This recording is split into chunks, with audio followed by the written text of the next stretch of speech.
A Gênese, segundo o Espiritismo. Capítulo 1. Caracteres da Revelação Espírita. 1. Pode-se considerar o Espiritismo uma revelação? Neste caso, qual é o seu caráter? Sobre o que está fundada a sua autenticidade? A quem e de que modo foi feita? A doutrina espírita é uma revelação no sentido teológico da palavra, quer dizer, é, em todos os pontos, o produto de um ensinamento oculto vindo do alto? É absoluta ou suscetível de modificações? Trazendo aos homens a verdade pronta, a revelação não teria por efeito impedi-los de fazerem uso de suas faculdades, uma vez que lhes pouparia o trabalho da pesquisa? Qual pode ser a autoridade do ensinamento dos espíritos, se eles não são infalíveis e superiores à humanidade? Qual a utilidade da moral que pregam, se essa moral não é outra senão a do Cristo que se conhece? Quais são as verdades novas que nos trazem? Tem o homem necessidade de uma revelação e não pode encontrar em si mesmo e em sua consciência tudo o que lhe é necessário para se conduzir?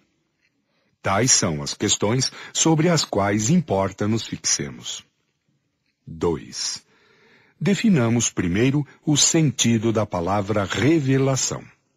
Revelar, do latim revelare, cuja raiz é velum, véu, significa literalmente sair de sob o véu e no figurado.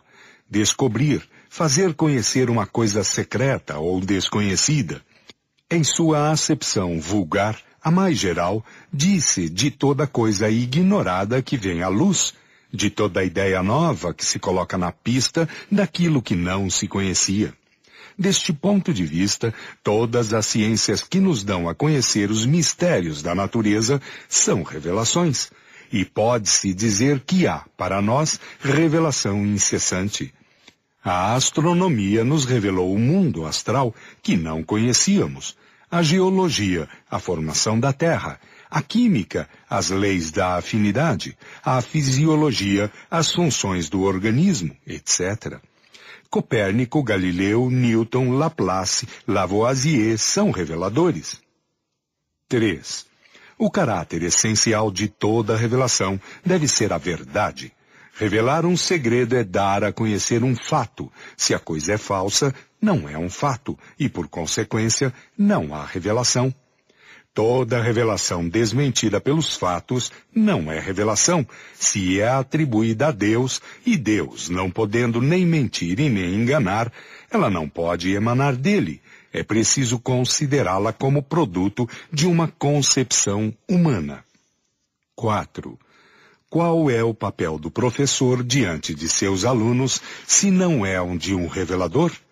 Ensina-lhes o que não sabem, o que não teriam nem tempo e nem possibilidade de descobrir por si mesmos, porque a ciência é a obra coletiva dos séculos e de uma multidão de homens que deram, cada um, o seu contingente de observações, e das quais se aproveitam aqueles que vêm após eles. O ensinamento é, pois, em realidade, a revelação de certas verdades científicas ou morais, físicas ou metafísicas, feitas por homens que as conhecem a outros que as ignoram e que, sem isso, as teriam sempre ignorado. 5. Mas o professor não ensina senão o que aprendeu, é um revelador de segunda ordem. O homem de gênio ensina o que descobriu por si mesmo, é o revelador primitivo, produz a luz que gradualmente se vulgariza. Onde estaria a humanidade sem a revelação dos homens de gênio que aparecem de tempos em tempos? Mas o que são os homens de gênio? Por que são homens de gênio? De onde vêm? Em que se convertem? Notemos que a maior parte traz, em nascendo, faculdades transcendentais e conhecimentos inatos, que um pouco de trabalho basta para desenvolver. Pertencem realmente à humanidade, uma vez que nascem, vivem e morrem, como nós. Onde, pois, aurem esses conhecimentos que não puderam adquirir em sua vida? Dir-se-á, como os materialistas, que o acaso lhes deu a matéria cerebral em maior quantidade e de melhor qualidade? Neste caso, não teriam mais mérito do que um legume maior e mais saboroso do que um outro.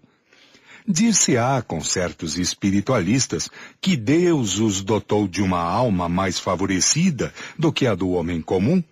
Suposição inteiramente ilógica, uma vez que acusaria Deus de parcialidade. A única solução racional desse problema está na pré-existência da alma e na pluralidade das existências. O homem de gênio é um espírito que viveu por mais tempo, que por consequência mais adquiriu e progrediu mais do que aqueles que estão menos avançados. Em se encarnando, traz o que sabe, e como sabe muito mais do que os outros, sem ter necessidade de aprender, é o que se chama um homem de gênio. Mas o que sabe não deixa de ser o fruto de um trabalho anterior, e não o resultado de um privilégio. Antes de nascer era, pois, espírito adiantado. Ele se reencarna, seja para fazer os outros aproveitarem o que sabe, seja para adquirir mais. Os homens progridem, incontestavelmente, por si mesmos e pelos esforços de sua inteligência. Mas, entregues às suas próprias forças, esse progresso é muito lento, se não são ajudados por homens mais avançados, como o escolar o é por seus professores. Todos os povos tiveram seus homens de gênio que viveram em diversas épocas para dar-lhes impulso e tirá-los da inércia.